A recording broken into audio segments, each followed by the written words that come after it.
आप देख रहे हैं SP9 न्यूज। स्वागत है आप सभी का आज की इस बड़ी खबर में। बड़ी खबर की शुरुआत इस वक्त हम कर रहे हैं केंद्रीय मंत्री मुख्तार अब्बास नकवी से। जी हाँ, मुख्तार अब्बास नकवी ने अपने मंत्री पद से इस्तीफा क्या दिया, RCP सिंह ने अपने मंत्री पद से इस्तीफा क्या दिया, भूचाल बच गया। दरअसल सीधे तौर पर देखा जा रहा है कि अचानक नकवी और RCP सिंह ने केंद्रीय मंत्री पद से इस्तीफा दिया। इसके क्या मायने निकाले जाए?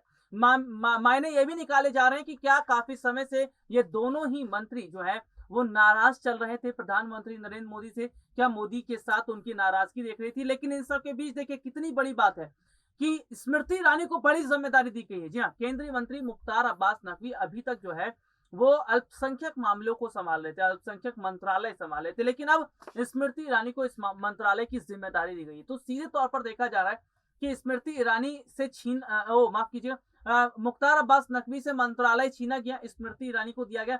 यानी कि सीधे तौर पर जिस तरह का खेला किया गया है मोदी मंत्रिमंडल के अंदर, इस बात से नकवी नाराज है, RCP सिंह भी बहुत समय से नाराज चल रहे थे और आखिरकार उन्होंने भी इस्तीफा दिया। हालांकि इस तरह की भी खबरें सामने आई हैं कि क्या नकवी को कोई बड़ी जिम्मेदारी बीजेपी दे सकती है, लेकिन यहाँ पर यह देखा जा रहा है कि अचानक जिस तरह का कदम उठाया गया स्मृति ईरानी को लेकर, और स्मृति ईरानी को जो मंत्रालय दिया गया है वो नकवी का ही मंत्रालय है, तो क्या बहुत पहले से प्लानिंग चल रही थी? क्या मुख्तार अब्बास नकवी जो मंत्रालय है अल्पसंख्यक मंत्रालय वो सही ढंग से नहीं संभाल पा रहे थे? क्या वो सही ढंग से काम नहीं कर रहे थे? और स्मृति ईरानी अगर इनको जिम्मेदारी मिली है तो स्मृति ईरानी कैसे जो है वो ये कदम उठाएंगे? सीधे तौर पर देखा जा रहा है कि स्मृति ईरानी को अचानक इस तरह की जिम्मेदारी देना ये सीधे तौर पर बता रहा है कि बहुत बड़े हद तक बहुत कुछ अंदर खाने चल रहा था, बहुत कुछ अंदर खाने स्थिति बनी हुई थी, और कहीं ना कहीं जो माहौल बना हुआ है वो सीधे तौर पर ये बता रहा है कि बहुत बड़े हद तक आज चीजें जो है उलटफेर होती नजर आ रही है।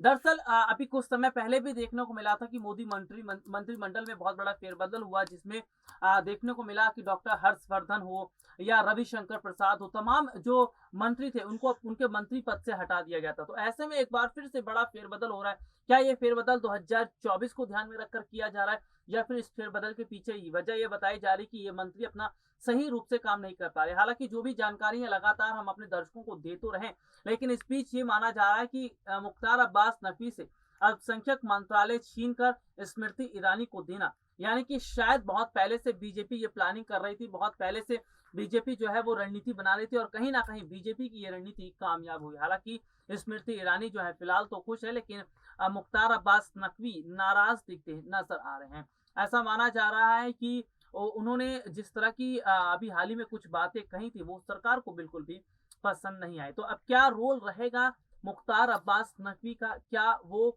बीजेपी छोड़ सकते हैं? क्या बीजेपी छोड़ने की तैयारी वो कर रहे हैं? और अगर बीजेपी छोड़ देंगे तो कितना बड़ा नुकसान बीजेपी को होगा? फिलहाल ये तो तमाम तरह के कयास है जो लगाए जा रहे हैं, लेकिन बीजेपी में जो बहुत बड़े उलटफेर हुए हैं, ये उलटफेर कहीं ना कहीं बताते हैं कि वाकई बहुत बड़े हद तक रणनीति जो है बनी है, और इसका मतलब है कि बहुत बड़ा भूचाल इस वक्त बीजेपी में आया है। आज के लिए इतना ही, आपसे फिर दोबारा मुलाकात होगी, तब तक के लिए इजाजत दीजिए, नमस्कार।